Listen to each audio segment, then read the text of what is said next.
안녕하세요. 한동아의 시기보감입니다. 오늘의 시기보감 주제식품 바로 해조류입니다.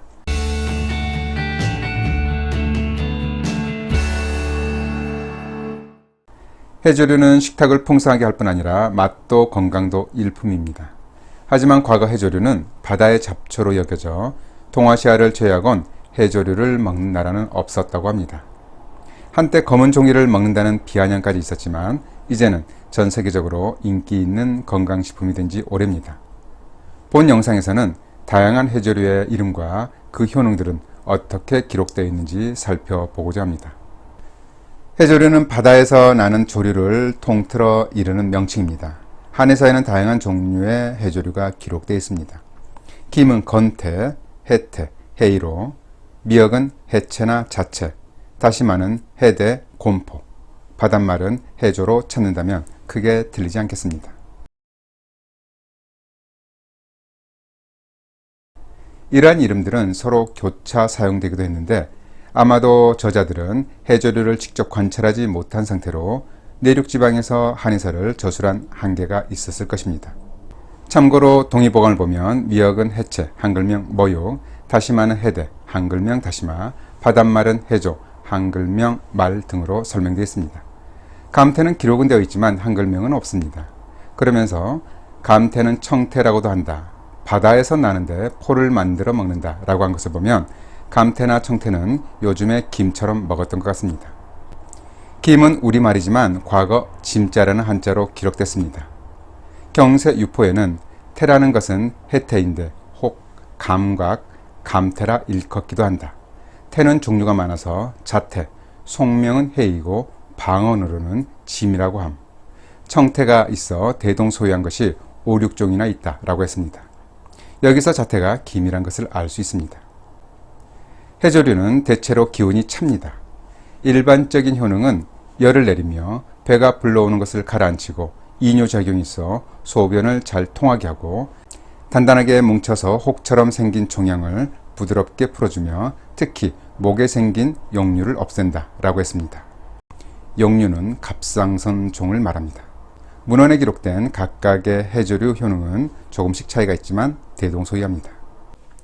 해조류는 갑상선종을 예방합니다. 한의사에 보면 산속에 오래 사는 사람들에게는 목에 혹이 많이 생긴다고 했는데 바로 역류라는 갑상선종입니다. 해조류의 섭취가 부족하기 때문입니다. 본초 강목에는 하남의 어떤 절에 사는 승려들이 모두 역류를 앓고 있었는데 우연히 낙양에 사는 승려가 와서 함께 기거하면서 식사 때마다 건태를 이용해 포로 만든 태를 이들에게 먹도록 하였다. 몇 개월이 지나자 승려들의 목에 있던 혹이 다 사그라들었다 라고 기록하고 있습니다. 실제로 역류를 치료하는 한의서 처방에는 다양한 해조류가 들어갑니다. 해조류에는 요오드 성분이 풍부한데 요오드는 갑상선 질환을 예방합니다. 산간지방에 사는 사람들은 요오드 섭취가 부족해서 갑상선종이 많이 생겼던 것입니다. 요오드는 주로 해조류에 다량 함유되어 있고 생선류, 유제품, 달걀, 소간, 닭고기 등에도 소량 포함되어 있습니다. 하지만 아이러니하게도 해안지방에 사는 사람들도 요오드를 과잉 섭취해 갑상선 호르몬의 합성이 저해되면서 갑상선종이 생길 수 있습니다. 해조류는 꼭 섭취하되 적당량 섭취해야 합니다. 해조류는 살을 빠지게 합니다. 본초 정화에는 곰포는 기운을 내리게 하므로 오래 복용하면 사람을 마르게 할 수 있다 라고 했습니다. 또 동의보감에는 곰포는 얼굴이 부은 것을 내리게 한다 라고 했습니다. 식료 본초에는 건태는 많이 먹어서는 안 되니 사람을 마르게 한다 라고 했습니다. 심지어 해조는 마른 사람들은 먹으면 안 된다 라고 했습니다. 몸을 마르게 한다는 내용을 보면 해조류가 직접적인 체지방 분해 효과가 있다는 것을 알 수 있습니다. 따라서 해조류는 부종이나 다이어트 식품으로 활용하기에 충분합니다. 해조류는 특히 부인들에게 좋습니다. 본초 강목과 본초 정화에는 해대는 출산을 촉진하고 부인병에 좋다라고 했습니다. 한의사에서 미역을 출산 전후에 섭취한다는 내용은 찾지 못했습니다. 한간에 알려진 모유 분비를 촉진한다는 내용도 없습니다.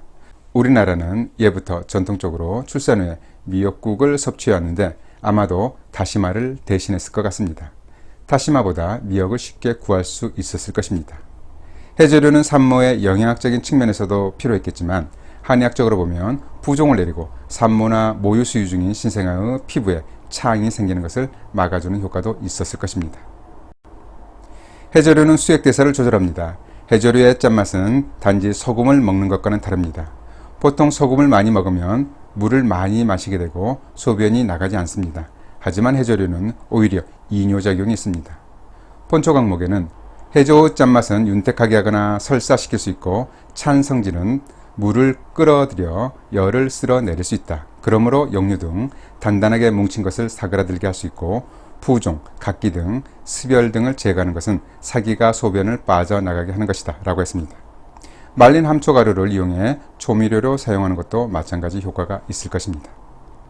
이러한 내용을 보면 해조류는 짠맛이 있지만 수액대사 조절 효과가 있다는 것을 알 수 있습니다. 사실 과거 소금은 무척 귀했을 것입니다. 요즘 짠맛이라고 하면 마치 곧바로 심혈관 질환이 생길 것처럼 걱정하지만 과거에는 그런 걱정을 할 필요도 없던 시기였을 것입니다. 과거 짠맛은 그 자체로도 약이었습니다. 하지만 해조류도 너무 많이 먹지 말도록 했습니다. 특히 김을 너무 많이 먹으면 얼굴빛이 노래진다고 했습니다. 향약 집성방에는 건태는 많이 먹으면 사람이 누렇게 되면서 여이어 혈색이 안 좋게 되므로 많이 먹지 말아야 한다 라고 했습니다. 식료본초에는 건태는 많이 먹으면 황달에 들게 한다 라고 했습니다. 많이 먹으면 얼굴빛이 누렇게 된다는 표현은 다름 아닌 김은 붉은 색소인 피코에리트린을 많이 함유한 홍조류이기 때문입니다. 우리가 먹는 김은 여러 겹이 겹쳐 있어서 검게 보일 뿐입니다. 마치 보라색 안토시아닌 색소가 뭉친 검은 콩의 색이 검게 보이는 것과 같습니다. 하지만 일종의 카로틴 혈증으로 건강상에 큰 문제는 없습니다. 해조류와 식초는 최고의 궁합입니다. 식물 본초에는 해체는 지나치게 먹어서는 안 되니 배가 아프고 방귀가 나오며 흰 거품을 토하게 하는데 식초를 조금 먹이면 즉시 가라앉는다 라고 했습니다. 의외에는 여러가지 해조류 독에는 식초를 따뜻하게 하여 복용하면 효과가 있다 라고 했습니다.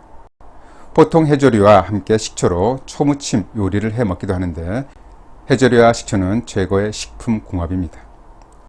자료를 찾다 보니 중국 한에서 해조류 조문 중에 고려와 신라에서 나온다는 것들도 있었습니다.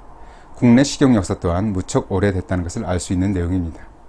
또 김은 칡리지라는 종이를 만드는데 섞어 사용했고 다시마는 질겨서 물건을 묶는 끈으로 만들어 사용했다는 흥미로운 내용도 많았습니다.